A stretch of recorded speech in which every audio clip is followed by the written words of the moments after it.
হ্যাঁ, hello guys, সবাই কেমন আছো? আশা করছি সবাই ভালো আছো। আমি অনেক ভালো আছি। তো আজকে আবার নতুন একটা ডেলি ব্লগ নিয়ে তোমাদের সামনে চলে এসেছি। তো প্রথম থেকে শেষ অবধি দেখবে, আশা করছি ভালো লাগবে। তো দেখো, আমি সকালবেলা উঠে ঘুমের থেকে উঠে এই যে প্রথমে গেটটা খুলে নিচ্ছি। সকালবেলা উঠেই প্রচণ্ড কাজ থাকে প্রত্যেকটা সংসারে। তো সবার যেরকম থাকে আমারও সেরকমই একই কাজ। সকালবেলা উঠে এই যে গেটটা খুলে নিচ্ছি। তো গেটটা খোলার পরে তারপরে ঝাড়ঝাঁটা দিয়ে নেব। যে গেটটা খুলে নিলাম, এখন ঝাড় দেব। তো ঝাড়ঝাঁটা দেওয়ার পরে আমি চলে এসেছিলাম ছাদে। ফুল গাছকে কতগুলো লাগিয়েছি। তো ফুল গাছগুলোতে প্রত্যেক দিন যদি জল না দিই তাহলে শুকিয়ে যায়, সবগুলো গাছ আবার মরে যাবে। সেই জন্য প্রত্যেক দিন জল দিতে হয়। তো আমি ছাদে যে জল দিতে চলে এসেছি।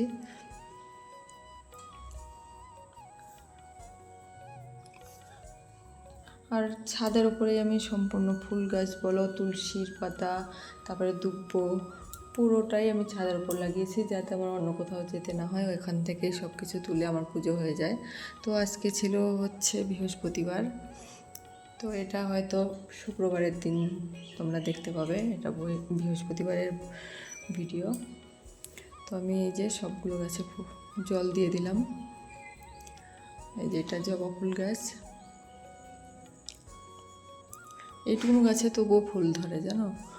ওই ফুলের থেকে আমার পুজো দেওয়া হয়ে যায়। এই যে দেখো কত সুন্দর ফুল হয়েছে।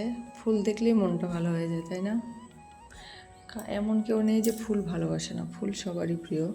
তো আমারও খুব ভালো লাগে ফুল গাছ লাগাতে, ফুল ধরলে খুব ভালো লাগে। তো এদিকে জল টল দিয়ে তারপরে আমি এখন চলে যাব নিচে।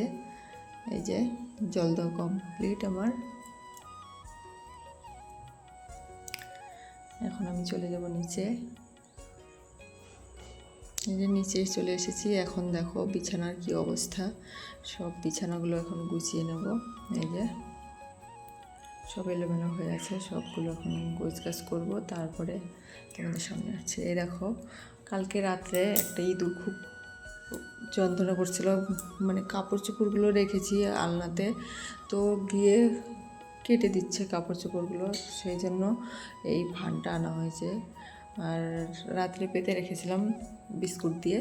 তো দেখো ইঁদুর একটা ধরা পড়েছে এর মধ্যে। এটাকে বাইরে গিয়ে ছেড়ে দিয়ে আসবো। আর ছেলে ঘুম থেকে উঠেই দেখে খুব খুশি। তো তারপরে আমি এই যে পুজো দিয়ে স্নান করে পুজো দিয়ে উঠলাম। পুজো করে এখন যাব হচ্ছে রান্নাঘরে রান্না করতে। তো দেখো আমার পুজো দেওয়া শেষ। পুজো দিয়ে আমি এখন রান্না করতে যাব।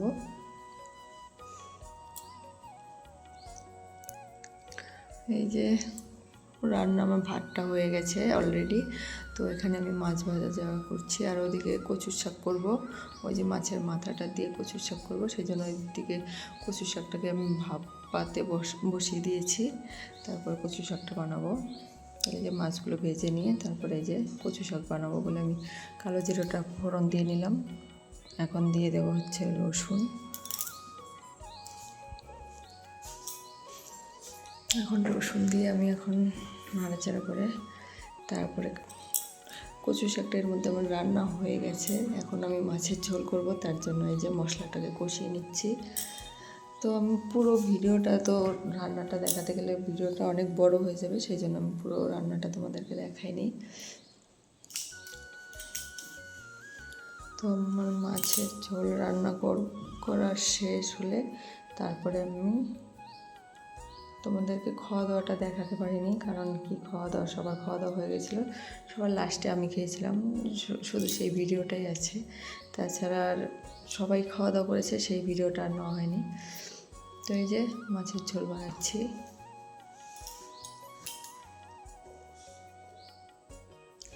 ভিডিওতে দেখতে মনে হয় যে কত তাড়াতাড়ি কাজগুলো হয়ে যায়, তাই না? কিন্তু দেখো এক একটা কাজ করতে অনেকটা করে সময় লাগে। তারপরে দেখো এই ভিডিও এডিট করতেও কিন্তু অনেকটাই সময় লাগে। ভিডিও করার থেকে ভিডিও এডিট করতেই বেশি সময় লাগে। তো এই যে মশলাগুলো কষিয়ে আমি ঝোল দিয়ে দিয়েছি। রান্না কমপ্লিট। এদিকে দেখো সাদা ভাত, এদিকে আছে হচ্ছে চাটনি, তারপরে এটা হচ্ছে কচুর শাক, এই যে কচুর শাক। আর রান্না হয়েছে এই যে মাছের ঝোল। তো আজকে এটুকুনই রান্না। এই যে আমি খেতে বসেছি, খাওয়া প্রায় শেষের দিকে। তখন মনে পড়েছে তোমাদেরকে খাওয়ানোটা দেখানো হয়নি। তো খাওয়া শেষ, তারপরে আর তোমাদের সামনে আসা হয়নি। এই যে তারপরে একদম সন্ধ্যার পরে সন্ধ্যা টন্ধা দিয়ে তারপরে একটু যাচ্ছি বাজারে। তো বাজারে যাব, একটু দরকার ছিল, সেই জন্যই বাজারে যাচ্ছি। আর এদিকে দেখো আমার ছেলে লাইট লাগিয়েছে, কত সুন্দর লাগছে তাই না? কালী পুজো এসে গেছে, সেই জন্য যে লাইট লাগিয়ে দিয়েছে।